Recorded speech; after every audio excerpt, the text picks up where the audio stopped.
Thank you, Madam Deputy Speaker, and I'm pleased to be able to follow the Right Honourable Lady, the Member for Kingston upon Hull North, who I share membership of the Commission with today, and I am proud to be a Commissioner, and I am grateful to the Chairman of the Commission for his important statement today. I'm also proud of the 1,200 people who today work in 150 countries around the world, tending the memorials, commemorations and gravestones of the many who served and lost their lives for the protection of this country and our values.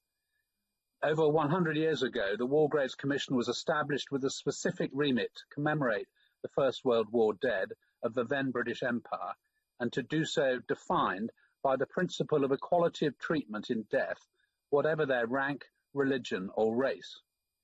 This happened in Europe, and I am not proud today that this did not happen across Africa, the Middle East and India. So I'd like to join my Right Honourable friend and the Right Honourable Lady in welcoming the report that we commissioned in December 2019, a month following the Channel 4 programme presented by the Right Honourable Member for Tottenham, featuring the work of Professor Michelle Barrett, which acted as a catalyst for this report based on detailed research through available archives. And I can confirm that this issue has been and is being taken extremely seriously within the Commission, and we are committed to ensuring that we right the historic wrongs of the past. The Commission has been working over the last 20 years to ensure that we correct errors or omissions as we find them, and that's what we will do on the back of this report. My Right Honourable friend has confirmed that he will hold the Commission to account in delivering the detailed action plan which it has agreed to address the recommendations made by the Special Committee.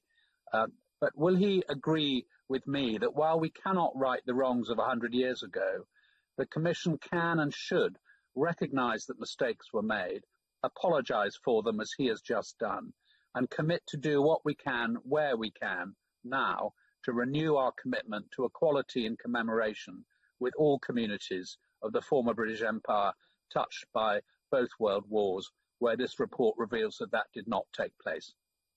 Secretary of State. Thank you, Madam Deputy Speaker. My right honourable friend is, first of all, right to point out the determination of the existing Commission and over the last 20 years to correct things as they find them. And I think this is one of those times where they have exposed things going way back. But he is also absolutely right that when you go around the world, that network of people do an amazing job. It is extraordinary where you find, almost like an oasis, well-kept areas of commemoration in parts of the world that you were often surprised we were even there in the first place, but also a surprise that even now they are kept and looked after. And those volunteers, some of them, and also some of the paid employers do an extremely good job as well. I think in answer to the funding, as I've said to his honourable friend from Hull, I absolutely stand by to make sure we find the available funding to deliver that. I ask in the return the same of you, which is to make sure that these things are properly dealt with and looked at and examined, and they fit in accordance with the report's recommendations and further subsequent recommendations as well. Wendy Chain.